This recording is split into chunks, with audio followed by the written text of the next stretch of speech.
সামাজিক যোগাযোগ মাধ্যমে ছড়িয়ে পড়া ভুয়া ফটোকার্ড, গুপ্ত শব্দ নিয়ে হাস্যরসের মতো তুচ্ছ ঘটনায় সংঘর্ষে জড়িয়ে পড়ছে ছাত্রদল ও ছাত্র শিবির। চট্টগ্রাম, কুমিল্লা, পাবনার বিভিন্ন প্রতিষ্ঠান এবং খোদ ঢাকা বিশ্ববিদ্যালয়ে সংঘর্ষের ঘটনায় আতঙ্কিত হয়ে পড়েছেন সাধারণ শিক্ষার্থীরা। কিন্তু হঠাৎ কেন মুখোমুখি ছাত্রদল ও ছাত্র শিবির? ক্যাম্পাসের পরিবেশ সুষ্ঠু স্বাভাবিক রাখতে কী ভাবছে ছাত্র সংগঠনগুলো? এসব প্রশ্নের উত্তর খোঁজার চেষ্টা করেছেন জুবাইর প্রধান। শেখ হাসিনা তার ফ্যাসিবাদী ক্ষমতা টিকিয়ে রাখতে ভিন্নমতের সব ছাত্র সংগঠনের পেছনে লেলিয়ে দেয় ছাত্রলীগকে।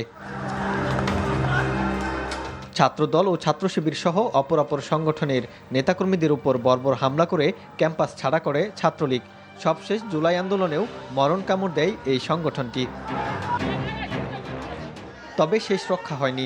ছাত্র জনতার আন্দোলনের মুখে ক্যাম্পাস ছেড়ে পালাতে হয় আধিপত্য বিস্তারকারী ছাত্রলীগকে। রক্তঝরা ক্যাম্পাসে দীর্ঘদিন পর যখন শান্ত পরিবেশ ও সহাবস্থান আশা করছে সাধারণ শিক্ষার্থীরা, তখন হঠাৎ করেই বিবাদ ও সংঘর্ষে জড়িয়ে পড়ে ছাত্রদল ও ছাত্র শিবির। চট্টগ্রামের এই সংঘর্ষের পর সেই ঢেউ ছড়িয়ে পড়ে ঢাকা বিশ্ববিদ্যালয়, কুমিল্লা পলিটেকনিক ও ঈশ্বরদী কলেজে।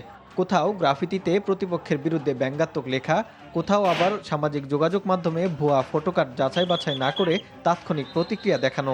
এমন পরিস্থিতিতে আতঙ্ক ছড়িয়ে পড়ে ক্যাম্পাসগুলোতে।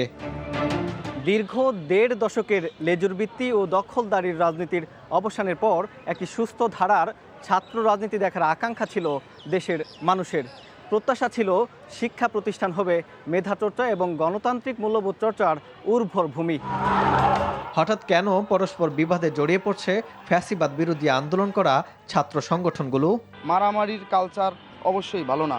একের পর এক নোংরা ফটোকার্ড বা একের পর এক নোংরা উস্কানি ছড়িয়ে সমাজে বিভাজন তৈরি করা, ক্যাম্পাসে অসহিষ্ণু আচরণ তৈরি করার জন্য কেউ যদি দায়ী থাকে, তখন আপনি একজন সচেতন নাগরিক হিসাবে, সচেতন শিক্ষার্থী হিসেবে আপনি কি করবেন? এই পেজ অমুক বিরুদ্ধে আইনি অ্যাকশন যান, পুলিশ তাকে অ্যারেস্ট করুন। কোনো জাস্টিফিকেশনে আপনি তাকে কোপানোর অধিকার রাখেন না। কোনো জাস্টিফিকেশনে আপনি থানা গিয়ে মাপ করার অধিকার রাখেন না। কোনো জাস্টিফিকেশনে আপনি থানার ওসির রুমে যেয়ে কাউকে চড় থাপ্পড় দেওয়া, কারো কানের পর্দা ফাটাই ফেলা, এটা কোনোভাবেই অধিকার রাখেন না।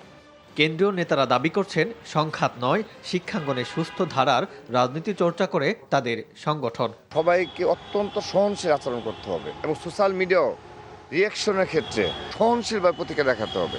নিজেরা বসে যেগুলো যা হয়েছে আমরা মীমাংসা করে আমরা সাধারণ শিক্ষার্থীদের জন্য এমন একটা প্ল্যাটফর্ম করি, যে প্ল্যাটফর্মে আমাদের প্রধান দাবি থাকবে ফেসিবাদের দূষণরাই বাংলাদেশে কখনো যেন এস্টাবলিশ হতে না পারে। আমাদের পক্ষ থেকে আমরা আহ্বান জানিয়েছি, একসাথে আমরা বসে বিষয়গুলো নিয়ে আলাপ আলোচনা করি। ক্যাম্পাসে ভায়োলেন্স হলে, রক্ত ঝরলে আমাদের সংগঠনের কর্মীর রক্ত ঝরলো।